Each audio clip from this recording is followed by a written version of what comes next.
Cher auditeur, laisse Dieu décider pour toi. Laisse Dieu décider pour ta vie. C'est ce modèle que Jésus-Christ nous a tous laissé. Laissons Dieu décider pour notre vie. Prions.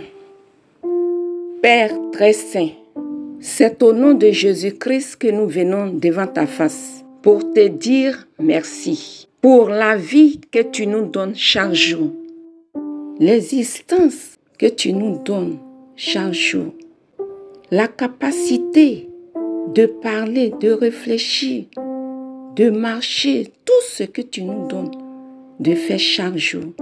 Nous venons te dire merci. Tu es le Dieu éternel. Ton nom est El Olam, Dieu de l'éternité. Qui est comme toi? Nous venons apprendre avec toi ce jour. Saint-Esprit, viens nous enseigner au travers de la parole de Dieu. Seigneur notre Dieu, nous voici devant ta parole. Viens nous enseigner. Viens nous montrer l'essentiel de notre existence dans ce monde. Enseigne-nous au travers de ta parole, au nom tout-puissant de Jésus-Christ que nous avons prié. Amen. Lisons la parole de Dieu. Le texte de base est Jean chapitre 6, du verset 1 à 15. Après cela, Jésus s'en alla de l'autre côté de la mer de Galilée, de Tibériade. Une grande foule le suivait parce qu'elle voyait les miracles qu'il opérait sur les malades. Jésus monta sur la montagne et là, il s'assit avec ses disciples. Or, la Pâque était proche, la fête des Juifs. Ayant levé les yeux et voyant qu'une grande foule venait à lui, Jésus dit à Philippe, « Où achèterons-nous des pains pour que ces gens aient à manger ?» Il disait cela pour l'éprouver, car il savait ce qu'il allait faire.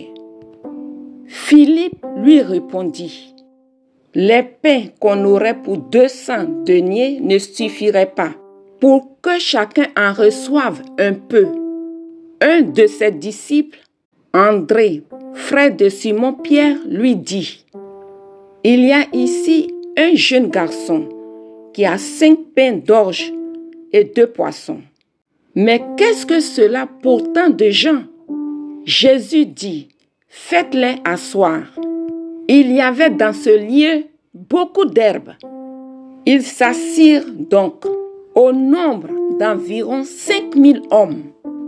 Jésus prit les pains, rendit grâce et les distribua à ceux qui étaient assis. Il leur donna de même des poissons, autant qu'ils en voulurent. Lorsqu'ils furent rassasiés, il dit à ses disciples, « Ramassez les morceaux qui restent, afin que rien ne se perde. » Ils les ramassèrent donc, et ils remplirent 12 paniers avec les morceaux qui restèrent des 5 pains d'orge. Après que tous eurent mangé, ces gens, ayant vu le miracle que Jésus avait fait, disaient, « Celui-ci est vraiment le prophète qui doit venir dans le monde. » Et Jésus, sachant qu'ils allaient venir l'enlever pour le faire roi, se retira de nouveau sur la montagne, lui seul. Merci Seigneur pour ta parole. Chers auditeurs, nous avons vu dans ce passage les capacités que Jésus avait. Dieu avait rempli Jésus-Christ de capacités. Il avait de la puissance, il avait de l'intelligence, il avait de la sagesse pour faire du bien aux hommes. Dieu avait rempli Jésus-Christ d'Esprit Saint et de puissance. Mais il se remettait toujours à son Père. Il se remettait toujours à son Dieu qui l'avait envoyé. Quand il a vu la grande foule qui le suivait, qu'est-ce qu'il a fait? Il est resté calme parce que là, il savait que le nom de son Dieu allait être glorifié. Avec sa grande sagesse, il a dit à ses disciples, faites-les asseoir. Il n'a pas eu peur de la foule parce qu'il savait que le nom de son Père allait être glorifié. Et dès qu'il a vu la foule, il a dit à Philippe, où achèterons-nous des pains pour que ces gens aient à manger? Philippe a compté sur ses capacités. Or, Jésus le mettait à l'épreuve. Mais André, frère de Simon-Pierre, dit à Jésus, il y a un jeune garçon ici qui a 5 pains d'orge et 2 poissons. Jésus a récupéré les 5 pains d'orge et les 2 poissons. Il a levé les yeux vers son Père qui pourvoira aux besoins de tous ces gens. Il a présenté les 5 pains d'orge et les 2 poissons. Il a rendu grâce à son Père et il a pris les 5 pains d'orge et les 2 poissons. Il a distribué à tous ceux qui étaient assis et chacun a mangé à sa faim. Jusqu'à il y a eu reste. Mais ce qu'on remarque ici, il a dit, ramassez tous les morceaux qui restent, que rien ne se perde. Les disciples l'ont écouté. Ils ont ramassé tous les morceaux qui restaient. Et ces morceaux ont rempli 12 paniers. Laisse Dieu décider pour ta vie. Laisse Dieu décider pour toi. Après cela, les gens qui ont vu tous ces miracles voulaient maintenant le faire roi. Mais qu'est-ce que Jésus a fait? Jésus s'est retiré, allé sur la montagne, seul avec son Père. Aujourd'hui, tu te rends compte que Dieu t'a donné un don. Dieu t'a donné une puissance. Dieu t'a donné de l'intelligence, de la sagesse pour conduire beaucoup d'hommes à lui. Ne prends pas cela pour t'enorgueillir. Jésus savait ce qu'il allait faire avec tous les dons que son Dieu lui a donnés. Jésus a refusé d'être roi parce qu'il n'a pas voulu être roi temporaire, parce qu'il recherchait la volonté de son Père et non celle des hommes. Aujourd'hui, te voici, tu as toutes les capacités pour devenir quelqu'un de très important.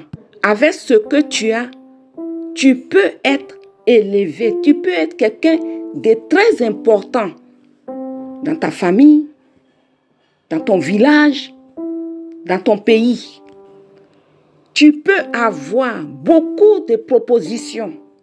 Avec tout ce que tu as, tu peux devenir ça, tu peux devenir ci.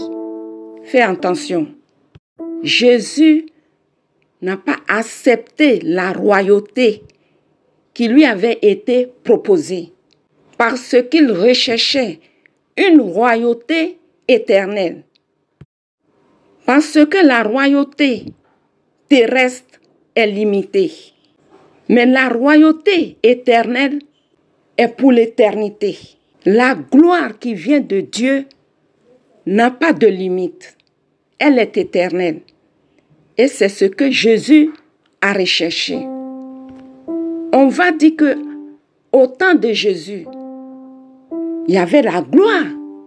Il y avait les jeunes de son âge qui couraient après les gloires de ce monde à son temps. Mais Jésus n'a pas regardé cela. Voilà que les gens le cherchent pour le faire roi. Et Jésus se retire sur la montagne, seul avec son Père. Les gens vont lui dire, mais attends, avec tout ce que tu as, tu ne veux pas devenir riche, avoir la gloire de ce monde, développer ton village, développer ton pays. Ce don que Dieu t'a donné, tu vas l'enfermer. Alors que toi-même tu souffres. Jésus n'a pas écouté tout ça. Jésus recherchait la volonté de son Père. Avoir faim, avoir soif. Pendant que la gloire était dans la ville, dans le pays, Jésus marche dans les champs de blé avec ses disciples, arrache les épis de blé pendant que les gens étaient rassasiés, qui se nourrissaient de tout, les aliments gras. Mais Jésus, il savait ce qu'il recherchait. Il était venu montrer de la sagesse ceux qui croyaient être sages, montrer de l'intelligence ceux qui se croyaient être intelligents. Voilà ce que Jésus est venu montrer. Il est venu sauver des vies, sauver des âmes. Il est venu prendre soin des enfants de Dieu. Lisons Jean chapitre 10, versets 10 à 11. Le voleur ne vient que pour dérober, égorger et détruire. Moi, je suis venu afin que les brebis aient la vie et qu'elles soient dans l'abondance. Je suis le bon berger. Le bon berger donne sa vie pour ses brebis. Merci Seigneur. Jésus est venu donner sa vie pour que nous ayons la vie en abondance. Aujourd'hui, pour ce que Jésus a fait pour nous, Jésus qui n'a pas voulu chercher la royauté de ce monde, qui recherchait la royauté éternelle. Aujourd'hui, Jésus a eu une position éternelle, une royauté éternelle, une royauté qui n'a pas de fin. Voilà la vie de Jésus. Jésus n'a pas voulu une royauté terrestre. Il a obéi à son Père. Et aujourd'hui, voilà, après 2000 ans, on ne parle que de Jésus-Christ. Son village, Nazareth, aujourd'hui est devenu un lieu où tout le monde va visiter. Après 2000 ans, regardons la position que Dieu donne. Regardons l'élévation que Dieu donne. Après 2000 ans. Maintenant, regarde autour de toi. Les positions terrestres, les positions temporaires. À peine tu perds ta position, on t'oublie. On ne se souvient même pas de toi. On ne se souvient même pas de ton village. On ne se souvient même pas de ta famille. On t'oublie. Voilà la position de ce monde. Mais Jésus est venu nous montrer la vraie position qui se trouve en Dieu. Laisse Dieu t'élever. Laisse Dieu te positionner. Laisse Dieu choisir ta position. Laisse Dieu choisir ton élévation. Laisse Dieu. Jésus n'a pas regardé la foule. Parce que la même foule va te suivre aujourd'hui. Demain, cette même foule va te renier. Ne t'appuie pas sur l'homme. Ne t'appuie pas sur les propositions de l'homme. Tourne-toi vers ton Dieu. Demande-lui qu'est-ce qu'il pense de toutes ces propositions. Demande son avis. Demande l'avis de ton Dieu. Son avis est le meilleur. Regardons la vie de Jésus. Le choix de Jésus nous a sauvés. Aujourd'hui, grâce à lui, nous avons la vie éternelle. Nous qui l'avons accepté. Nous avons accès au Père à cause de son obéissance.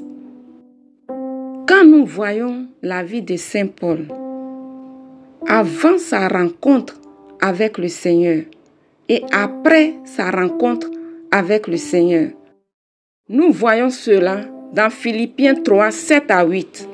Mais ces choses qui étaient pour moi des gains, je les ai regardées comme une perte à cause de Christ. Et même je regarde toutes choses comme une perte à cause de l'excellence de la connaissance de Jésus-Christ, mon Seigneur, pour lequel j'ai renoncé à tout. Et je les regarde comme de la boue, afin de gagner Christ. Quand nous voyons la vie de Saint Paul, qu'est-ce que Saint Paul n'avait pas? Saint Paul avait tout. Tout ce qu'un homme pouvait avoir pour être fier. Saint Paul avait tout. Mais lorsque Jésus-Christ s'est révélé à lui, il a eu une intelligence divine, une connaissance divine. Tout ce qu'il regardait et qu'il pouvait être fier d'avoir, il les a considérés comme de la boue. Saint Paul s'est remis à Jésus-Christ et il a laissé Jésus conduire sa vie. Nous avons vu, la vie de Saint Paul n'était pas facile. Mais à cause de Christ, ce qu'il a vu dans la vie de Jésus-Christ, Saint Paul a tout renoncé pour s'attacher à Jésus-Christ. Saint Paul n'a plus cherché la gloire de ce monde. Saint Paul recherchait maintenant la gloire qui vient de Dieu seul. Et nous avons vu sa souffrance, mais il n'a pas renoncé. Il allait jusqu'au bout. Aujourd'hui, voilà le nom de Saint Paul qui est dans la Bible. On étudie ses écrits pour connaître comment Saint Paul a vécu dans la marche avec Jésus-Christ. Saint Paul a toujours recherché la volonté de Dieu, comme Jésus-Christ l'a fait. En toute chose, il faut rechercher la volonté de Dieu. Il y a beaucoup de gens qui disent qu'ils suivent Jésus-Christ. Est-ce que tu l'as vraiment touché? Est-ce que tu as reçu la vie de Jésus? Beaucoup de serviteurs, beaucoup de servants diront, je fais l'œuvre de Dieu. Je sers Jésus-Christ. Faisons beaucoup attention. Parce que un jour, Jésus va évaluer tout ça. Comme il a été dit dans la parole. Beaucoup de serviteurs et servantes de Dieu iront à lui et diront, Seigneur, en ton nom, nous avons guéri les malades. Nous avons ressuscité les morts. Nous avons fait beaucoup de miracles. Et il leur dira, éloignez-vous de moi, vous qui commettez l'iniquité. Faites tout selon la volonté de Dieu. Ne fais pas tout selon ta propre volonté, ta propre capacité. Parce que ça va te jouer un grand tour. Ne dis pas que j'ai le pouvoir. Je peux faire tout ce que je veux, non. Pour toute chose, demande la volonté de Dieu. Pour tout ce que tu veux faire, demande toujours si Dieu est dedans. Prions. Jéhovah Kadash, Éternel ma sanctification. Nous voici devant toi, Seigneur. Tu nous invites, Seigneur, à la consécration à toi. Tu nous invites à te consacrer nos qualités, nos talents. Entre tes mains, nous avons de la valeur. Et nous devenons une source de bénédiction pour ton royaume. Père, pardonne-nous pour toutes les fois où nous avons orienté nos vies selon le conseil des hommes au lieu de rechercher ta volonté. Aujourd'hui, Seigneur, nous voulons suivre ton modèle de vie. Aide-nous par le Saint-Esprit à connaître ta volonté afin que notre vie te soit entièrement consacrée. Au nom tout-puissant de notre Seigneur Jésus-Christ. Amen. Vous pouvez nous écrire à l'adresse suivante: toutpuissantsauveur@gmail.com. Je vous invite à liker, à vous abonner et à partager la chaîne. Que Dieu vous bénisse.